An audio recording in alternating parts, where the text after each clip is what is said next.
Muy buenas tardes a todos, los padres de familia, alumnos en general y también a los amantes de la cultura. Mi nombre es Carlos Arnaque. En estos momentos le voy a hablar acerca de los Zapa Incas, los gobernantes incas de la maravilla del imperio del Tahuantinsuyo que tenemos acá en Sudamérica.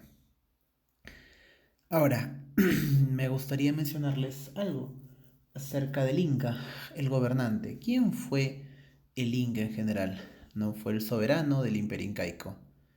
Entidad que existió en América del Sur desde el siglo XII, algunos historiadores dicen desde el siglo XIII, hasta el siglo XVI, ¿no?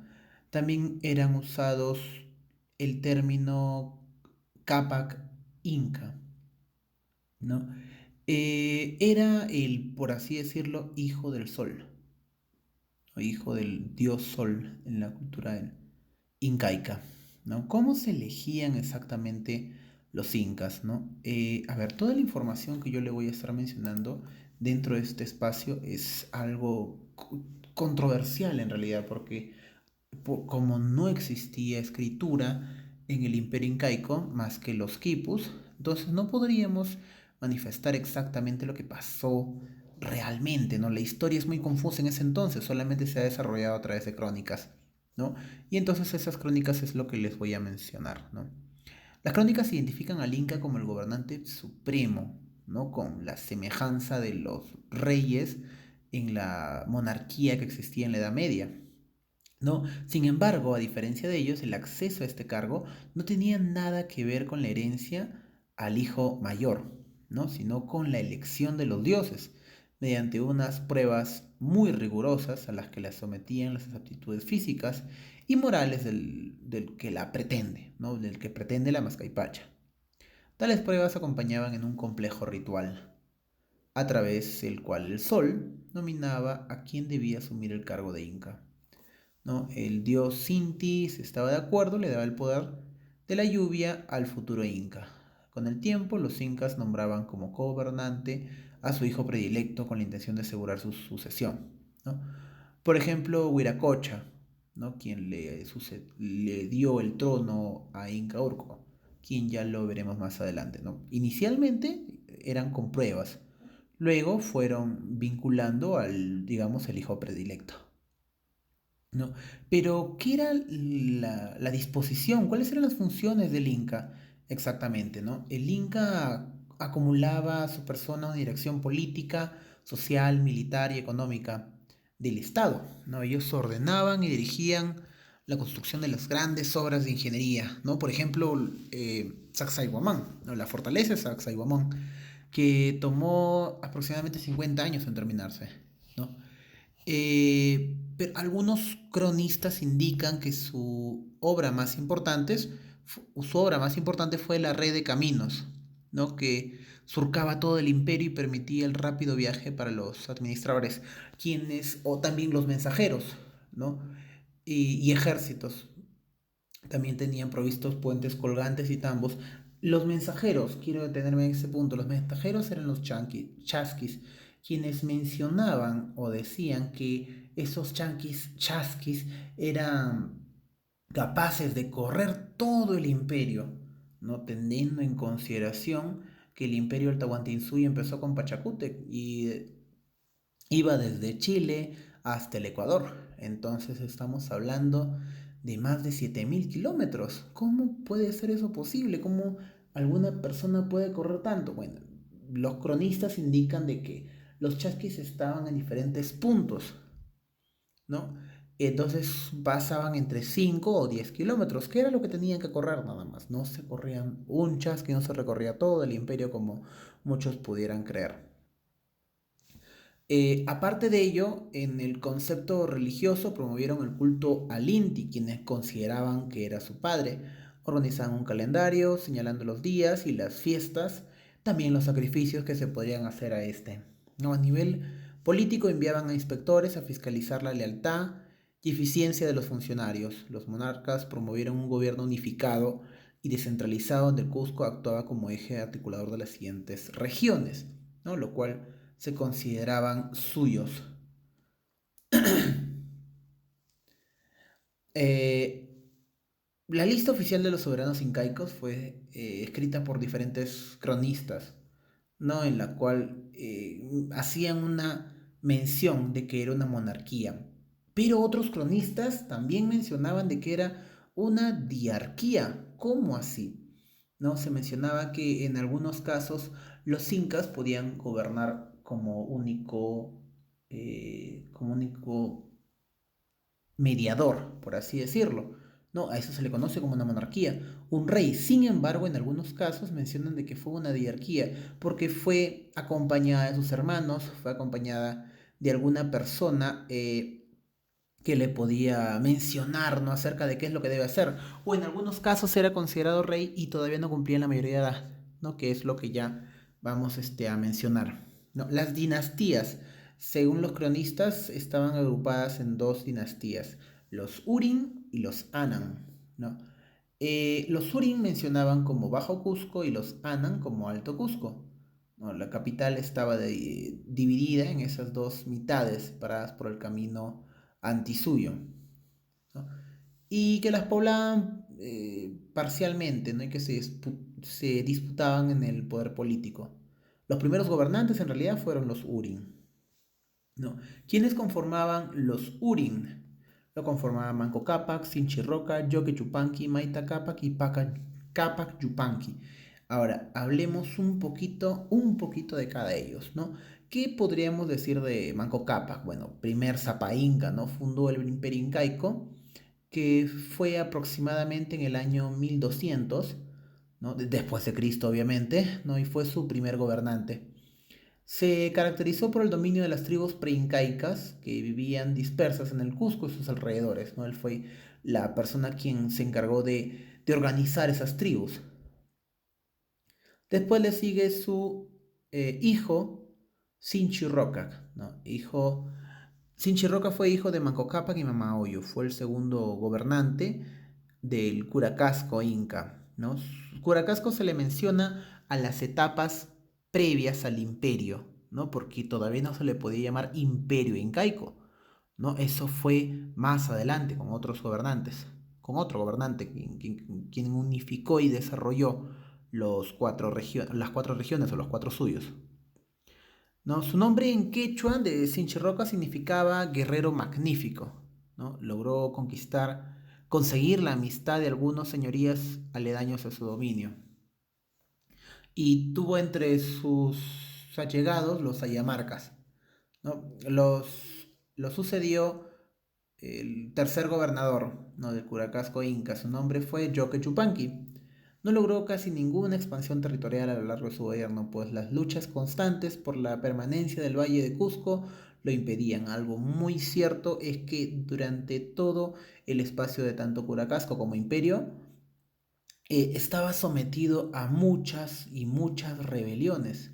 Y muy aparte de ello, estaban otro tipo de culturas que trataban de hacerse con esta, ¿no? Entonces, los lareles de Yoke Yupanqui no se ven en expansiones territoriales, sino en una época de relativa paz, donde mantiene buenas diplomacias con otros señoríos y se libra temporalmente de los Ayamarca, ¿no? Quien desde sus inicios del imperio fueron la cultura más imponente, ¿no? La que no la dejaba expandirse, la que no lo dejaba con tranquilidad. Siempre presentaban una amenaza para el señorío inca. Luego le sigue Maita Cápac, fue el cuarto gobernador del señorío inca. Cuando Yoke Yupanqui murió, Maita Cápac era aún muy pequeño para asumir el poder, así que su tío asumió el mando hasta que este fuese maduro. No es lo que mencionaba por el concepto de diarquía. Maita Cápac cedió su gobierno a Tarco Huamán. Y ahora, ¿por qué Tarco Huamán no está dentro de los, por así decirlo, por qué Tarco Huamán no está bajo lo que nosotros estábamos escuchando, ¿no? La lista de gobernantes que se podría seguir? ¿Por qué? Porque en algunos casos no llegaban a tener un tiempo predeterminado como para que se pudiera llamar ya un gobernante.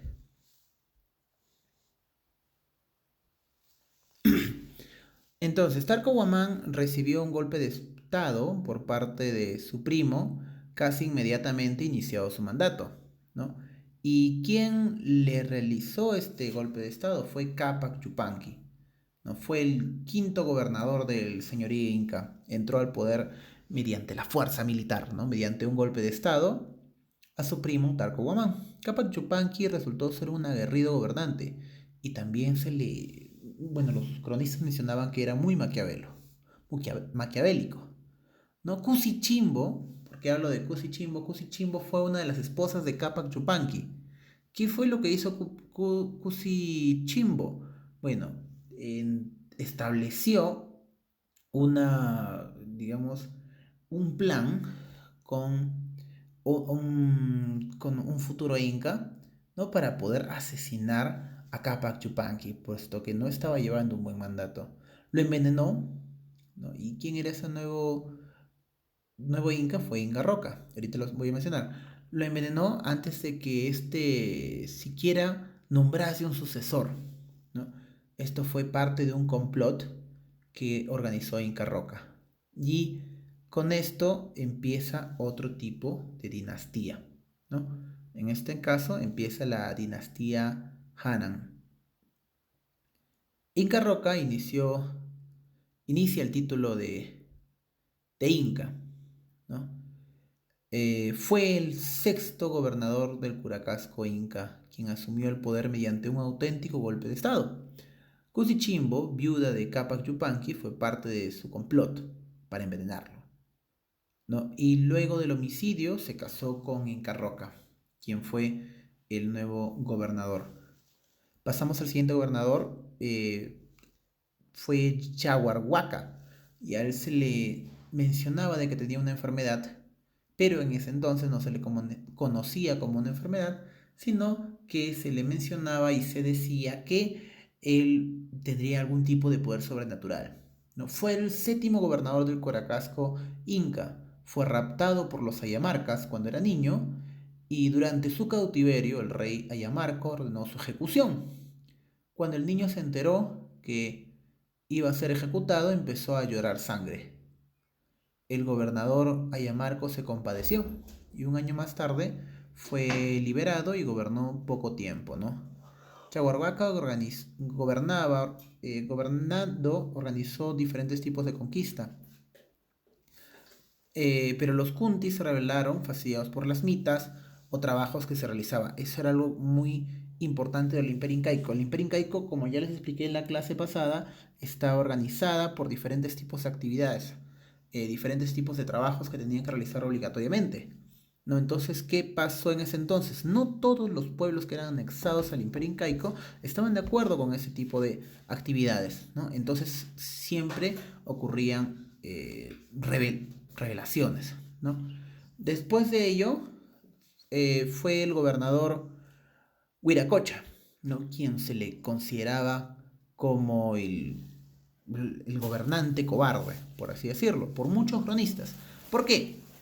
Fue el octavo gobernante del señor Inca.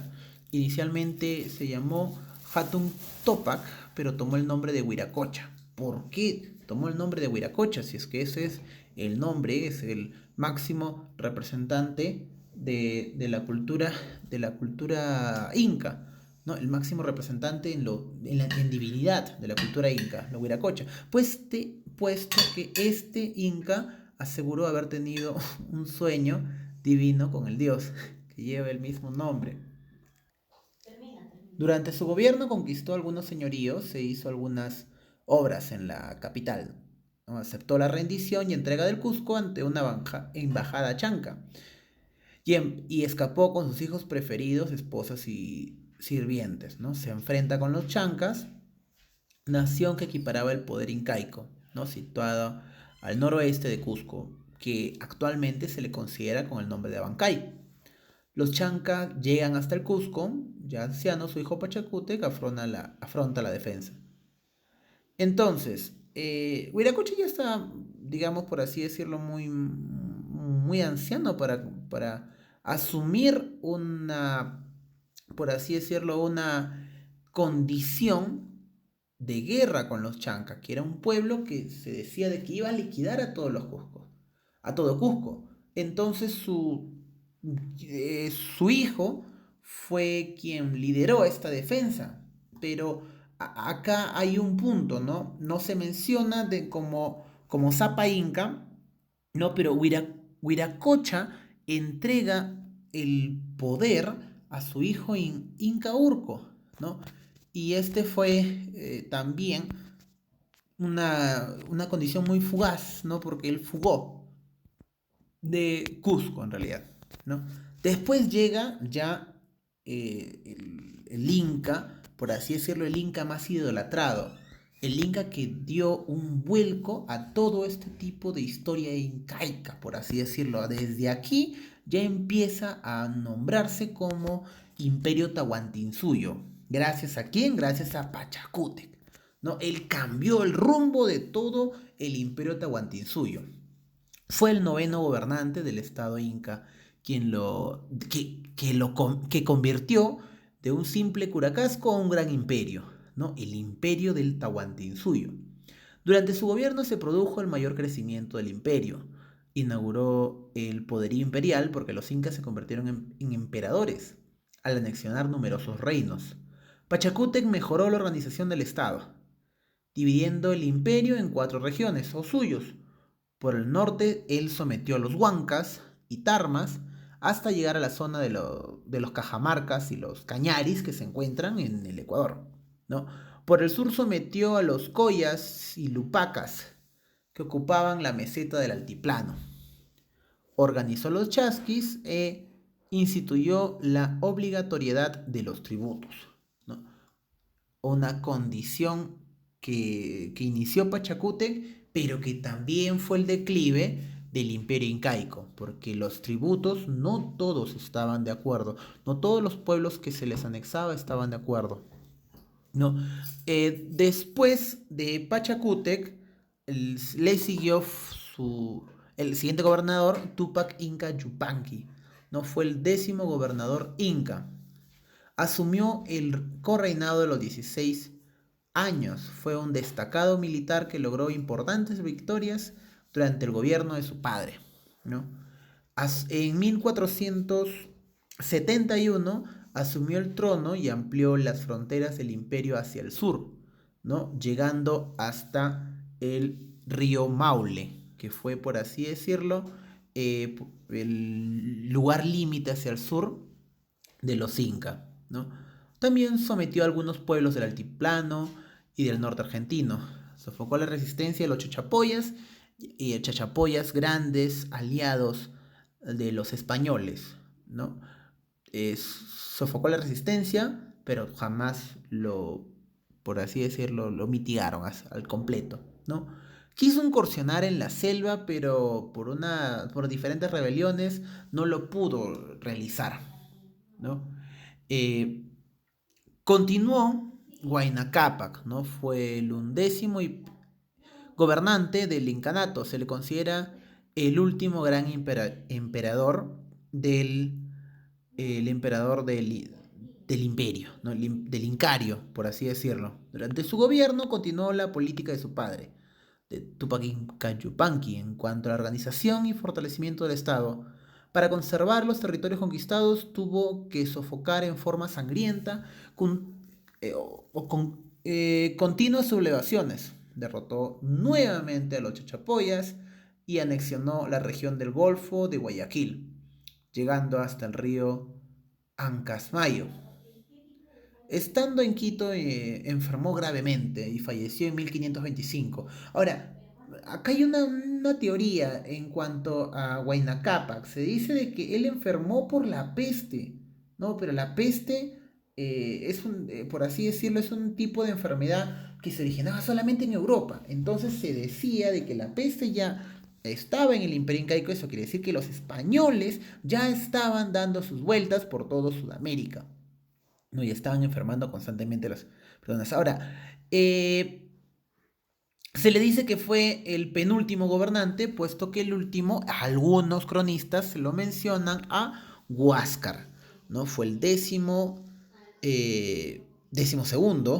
emperador, Eh, uno, en realidad, Huáscar fue el emperador, pero legítimo emperador, ¿no? Puesto que Huayna Cápac había tenido más de 500 hijos, ¿no? Entonces, se menciona de que su historia fue aproximadamente 7 años y desde que entró al imperio ya empezó a tener dificultades, puesto que muchos hijos de Huayna Cápac no estaban de acuerdo con que Huáscar fuera el emperador, ¿no? Y su historia se consume en 7 años de guerra con Atahualpa, hasta ser derrotado y tomado prisionero en Cotabamba, ¿no? Muchos fueron los que pretendieron, disculpa, el trono de Atahuáscar, ¿no? Y quien lo pretendía más fue Atahualpa, no tenía ambiciones de apoderarse del imperio inca, ¿no? Y para ello realizó la guerra hasta llegar a Cusco, puesto que Atahualpa era de los príncipes de Quito, ¿no? Y después continuamos con Atahualpa. Ahora, acá hay muchos cronistas que indican que Atahualpa no pasó por todo ese ritual de ser elegido emperador. Entonces se puede decir de que Atahualpa no fue un legítimo emperador. Pero bueno, de todas maneras hay muchos cronistas que dicen que sí. ¿No? ¿Por qué? Porque hay una gran historia de Atahualpa con los españoles, ¿no? Y entonces se le mencionaba de que sí, sí fue un legítimo emperador, ¿no? Atahualpa quiere la hegemonía del poder y hace la guerra. Cuando ya él es prisionero en Cajamarca, ordena la muerte de Huáscar, ¿no? Sometido a la pena del garrote por Pizarro. Atahualpa muere el 29 de agosto de 1533. Pizarro marcha hacia el sur, ocupa el Cusco el 15 de noviembre de 1533, meses después. Eh, Como estaba mencionando, Atahualpa no, bueno, para muchos cronistas no están incluidos entre los Zapa Incas, ¿no? O los Capac Cuna, como se podría decir, ¿no? Porque nunca llegó a ceñir la auténtica Mascaipacha. Ahora, acá hay una condición que no lo mencioné, no lo puse en las diapositivas, pero porque lo voy a mencionar rápidamente, ¿no? Después de ello, fueron nombrados algunos incas y otros fueron desarrollando el concepto de incanato por la rebeldía y por la oposición que había entre los españoles, ¿no? A esos incas se les consideraba los incas de Vilcabamba, ¿no? Vilcabamba, que fueron Manco Inca, Zairi Tupac, Tito Cusi y Tupac Amaru, quienes fueron los últimos rebeldes al imperio incaico. Claro que Zairi Tupac no está dentro de esa posición, pero de todas maneras se le considera como los incas de Vilcabamba. Muy bien, muchas gracias a todos los presentes, espero que les haya gustado mi esfuerzo en base a ofrecerles este tipo de información acerca de la cultura incaica, los Zapa Incas. Muchas gracias a todos los que escucharon y se quedaron hasta el final.